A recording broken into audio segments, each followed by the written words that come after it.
All right, let's get right into it. This is one of those questions that seems so simple, but the deeper you dig, the weirder it gets. So, who really was the wealthiest person to ever walk the earth? You know, you hear all the usual names tossed around, right? Ancient kings, Roman generals, those Gilded Age tycoons. But if you actually crunch the numbers and, more importantly, think about what wealth even is, the answer is probably not who you think. Yup, you're seeing that right. It's Elon Musk. At his peak, he was, without a doubt, the richest person in all of human history. Now, hold on, I can already hear you. What about Mansa Musa? What about Rockefeller? And you're right to ask. But the thing is, when you use the most common ways to calculate this stuff, nobody even comes close. Musk alone has controlled more value than the entire global economy of just a few hundred years ago. To understand why, we've got to first ask a much bigger question. What in the world do we actually mean by wealth? And this is where things get really messy. I mean, how do you do it? How do you create a fair comparison between a guy who can build rockets to go to Mars and an emperor who literally owned the entire country of Egypt as his personal property? It's kind of impossible. So the two main ways we try to do this are, well, they're just fundamentally broken when you stretch them over centuries. Adjusting for inflation is a decent start, but it can't account for things that just flat out didn't exist back then. And comparing wealth to the size of the whole economy, the GDP, can be super misleading.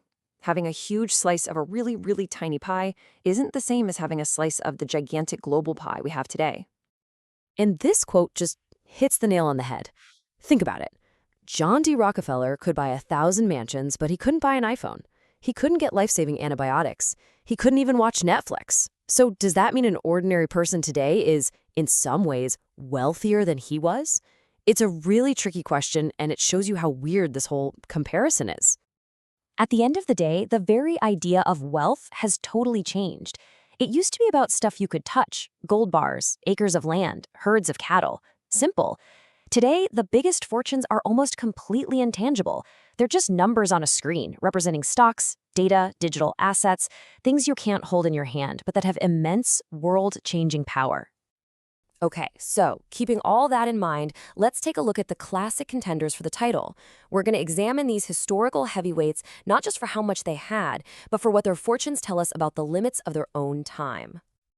First up, the guy everyone brings up in this conversation, Mansa Musa.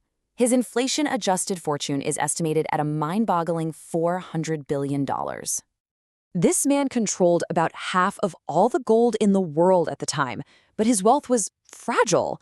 Get this, on his famous pilgrimage to Mecca, he just gave away so much gold that he completely crashed the economies of entire regions. He caused runaway inflation by himself. It got so bad he actually had to borrow money at super high interest rates just to fix the mess he'd made. And once his empire lost control of the gold mines, poof, the fortune was just gone. All right, let's jump way back to ancient Rome and a guy named Marcus Crassus. His personal fortune was equal to the entire yearly budget of the Roman Empire. That's insane. And how he made his money was absolutely genius, but also incredibly ruthless. He created Rome's very first fire department, but they wouldn't put out a fire. Nope. They'd show up, and Crassus would offer to buy the burning building from the desperate owner for pennies on the dollar. If the owner agreed, then they'd put out the fire. He was basically history's first and most terrifying house flipper. Now let's jump forward to a more modern name, John D. Rockefeller. At his peak, his personal wealth was worth 1.5% of the entire American economy. But here's the thing about Rockefeller. He didn't just get rich, he rewrote the rules for how to be rich. He built a massive oil monopoly, sure, but then the government broke it up. And ironically, that made him even richer. His true legacy, though, was creating the whole system of trusts and holding companies that the ultra-wealthy still use today to protect their fortunes for generations to come. He invented a way to make a fortune last forever. And finally, you've got this other category of ruler, where the line between personal wealth and the nation's treasury just doesn't exist. You've got Augustus Caesar, who basically owned Egypt like it was his summer home, or Genghis Khan, who controlled the plunder of his conquests, or even someone like Stalin, who had total command over the entire Soviet economy. For these guys, personal wealth and state wealth were the exact same thing, which begs the question, can you even count that? And all of this brings us right back to our main point. The whole definition of what it means to be rich has changed so much that those old comparisons just don't really work anymore. So here's the real answer. It's not about what percentage of the economy someone owned. Rockefeller's 1.5% of the US economy back in 1913 is just a tiny crumb compared to the colossal, multi-trillion-dollar global economy we have today. The size of the entire pie is what really truly matters. And when you do your best to adjust those historical numbers for today, you can see it right here. At his absolute peak, Musk's net worth blew past even the most generous estimates for all these other historical legends. It's not even a contest. But Musk's wealth isn't just a bigger number. It's a completely different kind of power. Yeah, it's tied up in stocks that go up and down, but it's also tied to his unique ability to move global markets with a single tweet. He's at the center of the industries that are going to define our future: space, AI, global internet. He has more influence on world governments than any private citizen in history. Emperors could only dream of that kind of power. So, case closed, right?